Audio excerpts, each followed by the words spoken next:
Hello दोस्तों, स्वागत है आप सभी का।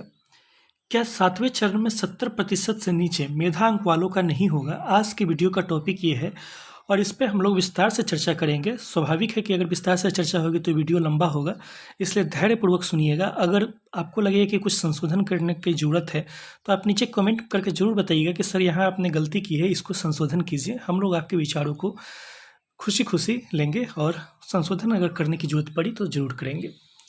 सबसे पहले बात है कि हमारे कुछ यूट्यूबर साथियों द्वारा आंदोलन में भीड़ को जुटाने के लिए इस पैंतरे का इस्तेमाल किया जाता है, या फिर कुछ अन्य अभ्यर्थियों के द्वारा ही दूसरे अभ्यर्थियों को डराने के लिए भी इस पैंतरे का इस्तेमाल किया जाता है। तीसरा, कुछ ऐसे तत्व हैं जिनका काम ही है कि अफवाह फैलाना, उन लोगों के द्वारा भी इस पैंतरे का इस्तेमाल किया जाता है कि हर एक व्हाट्सएप ग्रुप में, टेलीग्राम पे, चाहे कहीं भी जहाँ भी चर्चा होती है, बस एक बार में आप छेड़ दीजिए कि 7वें चरण में 70% से नीचे मेधांक वालों का होगा ही नहीं। बिल्कुल सरासर कूड़ी अफवाह है, झूठ है।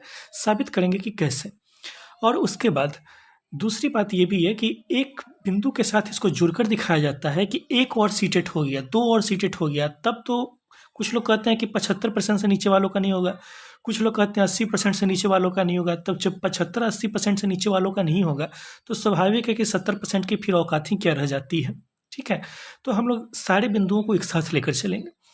सबसे पहली बात है कि एक और सीटेट हो जाएगा तो सब आप ये बात ध्यान में रखिए कि इस साल में अब एक ही सीटेट संभव है, या तो वो सीटेट जुलाई में हो जाए या फिर वो सीटेट दिसंबर में हो जाए।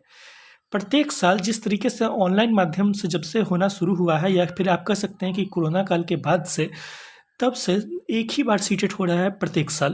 पहले इससे पहले 2 बार होता था, आप लोगों को भी ध्यान में होगा, लेकिन इसके बाद से एक ही बार होता है। अगर जुलाई में भी इन लोगों को सीटेट लेना होता तो आप स्वयं गौर कीजिए कि जुलाई में सीटेट लेना है तो जुलाई से 4 महीने पहले कम से कम फॉर्म भरवाना। फरवरी में इसका आमतौर पर नोटिफिकेशन आ जाता था। जो लोग पुराने साथी होंगे, 19 में या 18 में सीटेट पास किए होंगे, वो लोग इस बात से ज़्यादा सहमत होंगे। उनको पता होगा कि तब अगर जून जुलाई में एग्ज़ाम लेना होता था तो इसका नोटिफिकेशन जनवरी फरवरी में आ जाता था और फरवरी मार्च से इसका फॉर्म भराना स्टार्ट हो जाता था। और आप देख सकते हैं कि मार्च खत्म होने वाला है, लेकिन अभी तक तो फॉर्म भराने छोड़ दीजिए, नोटिफिकेशन का भी पता नहीं है सीटेट का। तो कब नोटिफिकेशन आएगा, कब इसका फॉर्म भराएगा और कब इसका एग्ज़ाम होगा। और आप देखते हैं आमतौर पे 1 से 2 महीने अब एग्ज़ाम चलते हैं सीटेट के, और उसके बाद रिजल्ट आने में भी 1 से 1.5 महीना 2 महीना लग जाता है। दिसंबर में जो एग्ज़ाम हुआ था उसका अभी तक सर्टिफिकेट नहीं आया। ठीक है, तो ये बात है। और आपको ये भी ध्यान में रखना है कि अगर जुलाई में सीटेट हो भी जाए, ठीक है, तो इसका सीधा सीधा मतलब होगा कि फिर दिसंबर में सीटेट नहीं होगा, क्योंकि जुलाई में अगर सीटेट होता है तो उसका रिजल्ट वगैरह आते आते नवंबर दिसंबर लग ही जाएगा। तो इस साल केवल एक ही बार अब सीटेट होगा। तो सबसे पहले ये कन्फ्यूजन मन से निकाल दीजिए कि 1-2 बार सीटेट हो गया तो मेरी तो कुछ औकात ही नहीं बची इस 7वें चरण में। ठीक है, जब तक डरिएगा, लोग डराएंगे, आप डर डर के जिएंगे, डर डर के रोज मरेंगे। सीधी सी बात जान लीजिए। ठीक है, डरना बंद कर दीजिए। आपकी समस्या का समाधान आपका डर नहीं है। नेक्स्ट है, अगर सीटेट वाले बिंदु से आप सहमत हो गए हो तो अब नीचे चलते हैं। देखिए, 7वें चरण में 70% से नीचे वालों का होगा या नहीं, इसको तय करने के लिए एक वीडियो हम लोगों ने पहले भी बनाया था जिसमें अभ्यर्थियों की कुल संख्या कितनी होगी 7वें चरण में, उस पर विस्तार से चर्चा किया था। जो लोग पुराने दर्शक हैं उनको ध्यान में होगा, शायद इसी मंथ का वो वीडियो है। आप में से कुछ लोगों ने नहीं देखा हो तो देख लीजिएगा। उसमें हम लोगों ने बहुत आंकड़े के साथ साबित किया था कि 7वें चरण में कम से कम 2.5 से 2,30,000 से लेकर 2,50,000 तक वास्तविक अभ्यर्थी हैं। वास्तविक अभ्यर्थी कहने का मतलब कि अप्लाई तो इसके ज़्यादा भी लोग करेंगे, ऐसा नहीं कि इससे ज़्यादा लोग अप्लाई नहीं करेंगे, लेकिन फिर हालत वही हो जाएगी जैसे हर एक एग्ज़ाम में या फिर बिहार के शिक्षक भर्ती में भी हर एक चरण में ऐसा होता है कि अप्लाई करने वाले 7 लाख 8 लाख लोग हों, लेकिन वास्तविक कंपटीशन 1 से 2 लाख के बीच में ही होता है। हमेशा किसी भी एग्ज़ाम में होता है। रेलवे के एग्ज़ाम में 2 करोड़ लोग फॉर्म भरेंगे, लेकिन क्या 2 करोड़ लोग एग्ज़ाम देने जाते हैं? नहीं जाते हैं। 2 करोड़ लोग फॉर्म भरते हैं तो एग्ज़ाम देने मुश्किल से आपको 40-50 लाख लोग जाते हैं। ठीक है, उसमें से अंत में कंपटीशन कितने लोग के बीच में होता है? 7 से 8 लाख के बीच में कंपटीशन होता है। वही हालत शिक्षक भर्ती की भी है। ठीक है, फॉर्म भरने वाले बहुत लोग हैं। आप स्वयं दिमाग ला के बताइए कि जो लोग 2008 से लेकर आज तक, या इससे पहले से भी लेकर आज तक बीएड पास किए हैं, ठीक है, जो लोग आज तक बीएड पास किए हैं, तो जिनका चौथे चरण में नहीं हुआ, पांचवें चरण में शिक्षक बहाली में नहीं हुआ, छठे चरण में नहीं हुआ, तो उनको आज तक पहले के 4, 5, 6 चरण में इसलिए नहीं हुआ कि उनका मेधांक तब कम था, ठीक है। लेकिन आप सोचते हैं कि उनका 7वें चरण में अचानक से उनका हो जाएगा, क्योंकि उनका मेधांक अचानक से बहुत ज़्यादा बढ़ जाएगा। ऐसा होना असंभव बात है, ठीक है। इसलिए जिनका पहले के चरण में नहीं हुआ है, उनके अगर इस बार सीटेट में मार्क्स अच्छे नहीं होंगे, समस्या इस चरण में भी दिखेगी। वो भी हम तब कह रहे हैं कि 60-40 लागू हुआ तब जाके थोड़ी सी संभावना बनेगी भी। अगर 60-40 लागू नहीं होता है, तो जिनका छठे चरण तक नहीं हुआ है किसी कारणवश, उनको अप्लाई करने का मौका मिला था छठे चरण में, लेकिन वो काउंसलिंग के बाद भी उनका नहीं हुआ, उनका 7वें चरण में होने की संभावना कम हो जाएगी। इसलिए कम होगी क्योंकि कंपटीशन हमेशा बढ़ता है, घटता नहीं है। तो ये कंपटीशन मुख्यतः जिन लोगों के बीच में होगा, वो फ्रेश कैंडिडेट्स जो हैं, जिनको अभी तक एक बार भी शिक्षक भर्ती में शामिल होने का मौका ही नहीं मिला है, ऐसे फ्रेश कैंडिडेट्स के बीच में ये कंपटीशन होने जा रहा है। और ऐसे कैंडिडेट्स कितने हैं? लगभग 2.5 लाख लोग हैं, ठीक है। अब कहिएगा कि 2.5 लाख लोग हैं और प्राथमिक में 80,000 सीट है, तो भाई 80,000 सीट प्राथमिक का है, 1,30,000 सीट माध्यमिक का है, ठीक है। जो स्टेट पास है वो सीटेट भी पास है। तो अगर हाई स्कूल की बहाली पहले होती है, तो स्वाभाविक है मिनिमम भी कीजिएगा तो 40 से 50,000 लोग हाई स्कूल में चले जाएंगे उसमें से, तो वो सीट तो खाली होगा ना, ठीक है। अब नीचे की तरफ और चलते हैं। देखिए, छठे चरण में प्राथमिक में कुल सीटें कितनी थी? 94,000 सीटें थी छठे चरण में प्राथमिक की कुल सीटें थी, ठीक है। और 7वें चरण में प्राथमिक में कुल सीटें कितनी है? अभी सरकार ने जो बताया है उसके हिसाब से भी चले तो लगभग ये लोग बोल रहे हैं कि 80,000 सीट पर हम प्राथमिक की बहाली देंगे, ठीक है। अब आप गौर कीजिए, यहाँ से आपके गौर करने की बात आ गई। और गौर क्या करना है सो भी देख लीजिए। देखिए भाई मेरे, सबसे पहले बात है कि छठे चरण में अगर 94,000 सीट थी और आपको पता है कि 4 राउंड काउंसलिंग हुआ वहाँ पर, ठीक है। 3 राउंड का तो काउंसलिंग हुआ, 1 राउंड विशेष काउंसलिंग हुआ। 4 राउंड काउंसलिंग के बाद भी सरकार इन 94,000 सीटों में से कुल 42,000 ही सीट भर पाई। ध्यान रखिएगा मेरी बात। 4 राउंड के काउंसलिंग के बाद भी सरकार 94,000 सीट में से केवल 42,000 ही सीट भर पाई, ठीक है। और 42,000 जो सीट भरा भाई मेरे, तो ये सीट कट ऑफ कहाँ तक गिरा? कुछ जगहों पर आप लोग को पता भी होगा, चाहे देखिए कुछ जगहों पे कह लीजिए कैटेगरी वाइज कह लीजिए।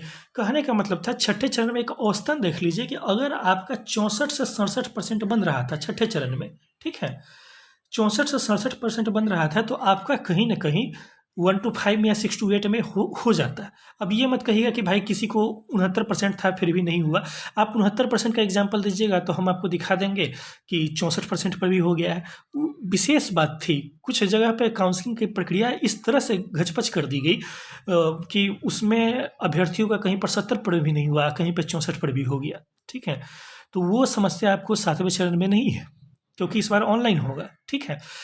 छठे चरण में ये समस्या आपको दिखी थी। अब क्या है कि दूसरे एंगल से भी आप विचार कीजिए, तो ऐसा है कि 4 राउंड के काउंसलिंग के बाद भी अगर आप 42,000 ही कैंडिडेट को, 94,000 सीटों में से अगर 42,000 कैंडिडेट को ही भर पाए हैं, ठीक है। कहने का मतलब है कि 42,000 कैंडिडेट में ही अगर आपका परसेंटेज गिर के मान लेते हैं कि 70% तक आ जाता है, ठीक है। आप लोग कहिए कि 70% से नीचे वाला किसी को नहीं हुआ, मान के चलते हैं, एजम्पशन लेके चलते हैं कि छठे चरण में जिन लोगों का 70% था उन्हीं लोगों का हुआ।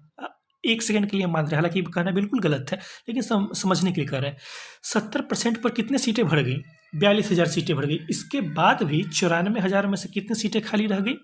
ठीक है, मोटा मोटी 50,000 सीटें फिर भी खाली रह गई, ठीक है। अब देखिए, अगर 7वें चरण में, ठीक है, 7वें चरण में मेरे भाई अगर ये ऑनलाइन तरीके से 80 की 80,000 सीटें भर ली जाती हैं, तो आप सोचिए कि टॉप के जो लोग होंगे, चाहे वो धांधली से सीटेट में अंक लाए होंगे, चाहे कुछ भी लाए होंगे, तो 42,000 सीट टॉप के लिए लोगों के लिए आप छोड़ दीजिए, फिर भी तो लगभग 38,000 सीटें बचेंगी 7वें चरण में आप आम अभ्यर्थियों के लिए, ठीक है। इन 80,000 सीटों में से अगर आप कहते हैं कि 70% से ऊपर वाले लोगों का होगा ही नहीं, सॉरी माफ़ कीजिएगा, 70% से नीचे वाले लोगों का होगा ही नहीं, तो 70% से ऊपर वाले लोग अगर 42,000 भी लोग हो गए, फिर भी भाई मेरा 38,000 सीटें 70% से कम अंक वालों के लिए बचेंगी। इसलिए ऐसा कहना सरासर गलत है कि 70 से नीचे किसी का नहीं होगा। हम भी यही हैं, आप भी यही हैं, आप देखिएगा गलत हो जाए तो उस दिन कहिएगा कि आप हमको बोले थे कि 70 से नीचे वाले का होगा, लेकिन देखिए 70 से नीचे एक का भी नहीं हो रहा है। ऐसा कभी नहीं हो सकता है, ठीक है। तो मन में से डर निकालना शुरू कीजिए। और बात है और भी फैक्टर है।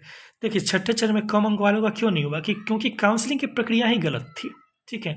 इतनी धांधली हुई ना काउंसलिंग में, जो लोग छठे चरण का काउंसलिंग करवाए होंगे उन लोग से पूछ लीजिए, या अगर आप स्वयं उस प्रक्रिया में शामिल रहे होइएगा तो आपको पता होगा, भरमार था धांधली का।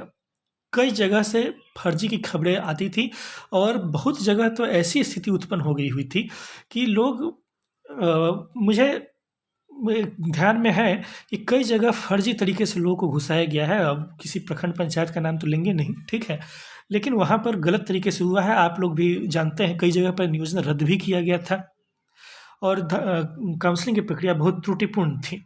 नेक्स्ट है कि आवेदन में असमंजस की स्थिति थी। आवेदन में असमंजस की स्थिति क्यों थी, कि आवेदन की प्रक्रिया ही ऑफलाइन थी। ऑफलाइन थी तो इसका नतीजा क्या होता था कि आपको हर एक पंचायत में घूम के आवेदन देना पड़ रहा था। अब क्या है कि एक आदमी कितना पंचायत में घूमेगा, बहुत से बहुत कोई 200 जगह अप्लाई करते थे, कोई 150 जगह अप्लाई करते थे, कोई बहुत चले गए तो 400 जगह अप्लाई कर दिए, ठीक है। लेकिन आपको पता होना चाहिए कि बिहार में 9000 नियोजन इकाइयाँ थी, यानी 9000 पंचायत या जिला जो इकाइयाँ हैं ये सारी थी। तो कोई भी आदमी 9000 जगह पे कैसे अप्लाई कर सकता है। इसी का नतीजा क्या होता था कि कहीं पर आपको देखने के लिए मिलता था कि 70% पर भी नहीं हुआ, कहीं पर 64% पर भी हो गया। तो अब तो ऑनलाइन है, अब आप सेंट्रलाइज तरीके से फॉर्म भरिए कि आप एक ही फॉर्म भरना है। अब उसी फॉर्म के आधार पर आपको अब तो 9000 नियोजन इकाई को ख़त्म ही कर दिया गया है। आपने जो फॉर्म भरा, एक फॉर्म भरा, इस फॉर्म के आधार पर ही आपका जितना अंक होगा कहीं ना कहीं 80,000 सीट में आपको अटका दिया जाएगा। अब आपको नहीं दौड़ना है, अब कंप्यूटर आपके लिए खुद से आपको कहीं ना कहीं इस 80,000 सीट में अटका देगा, ठीक है।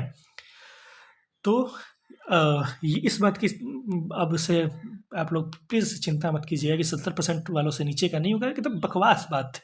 क्यों विश्वास करते हैं, कोई कह देगा विश्वास कर लीजिएगा, ऐसा कुछ नहीं होता है, ठीक है। हाँ, किनका नहीं होगा, अब मान लीजिए कि जिनका मेधांक 45% बनता है, 48% बनता है, 50% बनता है, उनके लिए क्या कहें। उनके लिए तो यही कहेंगे ना कि भाई पहले 70% वाले का होगा, फिर 68% वाले का होगा, फिर उसके नीचे 66% वाले का होगा, ठीक है। ऐसे घटते हुए मेधांक में अब नीचे जाके कहाँ तक रुकेगा, वो तो तब बता पाएंगे जिस समय सीटों की कुल संख्या निर्धारित हो जाएगी। उसके बाद आपको जो मेधा अंक बनाने की प्रक्रिया क्या होगी वो निर्धारित हो जाएगी, तब ना बता पाएंगे कि कट ऑफ क्या है, ठीक है। तो लेकिन फ़िलहाल के लिए यही कहेंगे कि 70% से नीचे वाले भी बिना मतलब के आप लोग डर रहे हैं और आप लोग को बिना मतलब का डराया जा रहा है। अगर वीडियो पसंद आया तो वीडियो को लाइक, चैनल को सब्सक्राइब करना बिल्कुल मत भूलिएगा। मुलाकात होगी नेक्स्ट वीडियो में, तब तक के लिए धन्यवाद, थैंक यू।